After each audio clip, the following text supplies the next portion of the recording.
Alright, hey you guys, Future Seller Jones back at it. Wanted to go through a quick run through as far as taking the ASVAB. For me, I have been out of school for over 10 years, out of high school for over 10 years. Did a short stint in college a few years back, so what I decided to do was grab a study guide, and I would recommend ASVAB for Dummies. Or actually, like if you're fresh out of high school or fresh out of college or still in college, you probably really won't need it. I think I really thought that the test was going to be like super hard for some reason, but it really wasn't. But if you do feel like you need a study guide, then I would recommend ASVAB for Dummies. They pretty much go through all 9 subtests.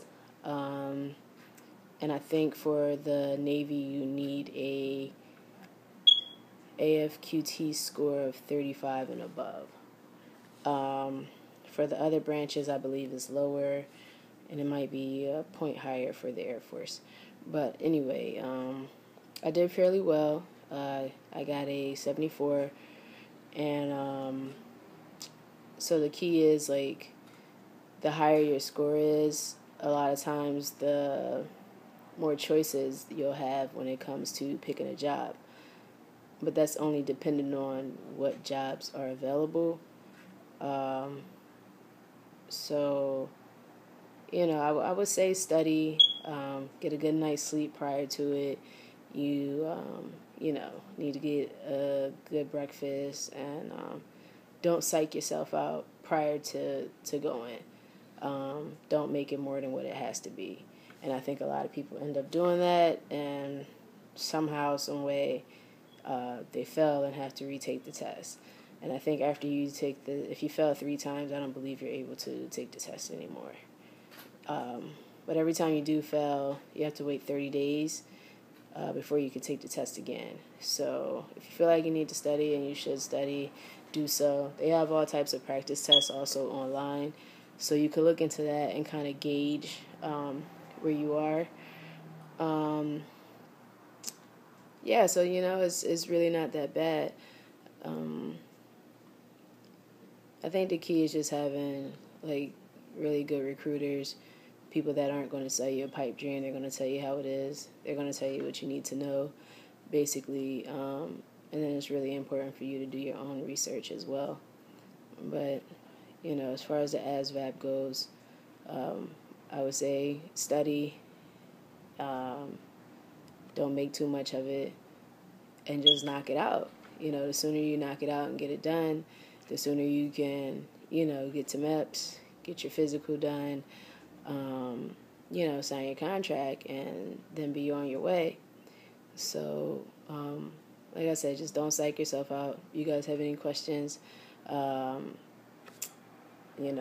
feel free to answer. Oh, one more thing. A lot of times people kind of figure out or have an idea of the jobs that they want to do with going into the Navy.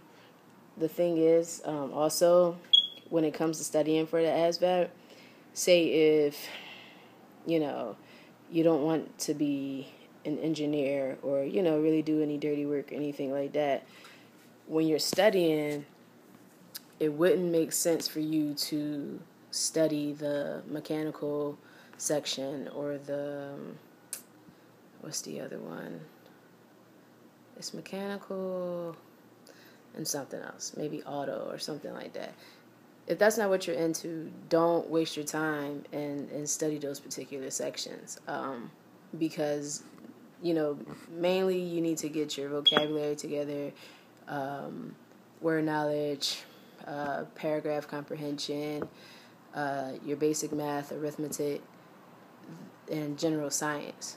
Those are the subtests that are super duper important with any job that you want to get. Like I said, if you want to be an engineer or, do things like that, then you can go ahead and study for all 9 subtests. But for me, somehow I guess I got lucky and did really well in the whole mechanical section because I really wanted to be a hospital corpsman, but that wasn't available at the time I signed my contract. So I still ended up being able to get into engineering, which is fine. Wasn't my first choice, but I'm going to make the most of it, and I'm going to do it. So, like I said, study hard for the things that you really want to do. Look up the jobs, see what the requirements and the scores are that you need, and just focus on those sections. And whatever section you're weakest in, those are the sections that you really, really, really need to focus on. Most people, are weak in like math. So I would say spend a lot of time studying your math or your general science. Everything else is pretty much a cakewalk. So don't psych yourself out. Just go in there, do it, be confident. It's going to take about 2 to 3 hours, depending on if you get the computer version or the the pencil and paper version. I got screwed and had to take the pencil and paper version because the computer's like totally shut down, like right before we were about to take the test. But like I said, it's really not that bad. Don't psych yourself out.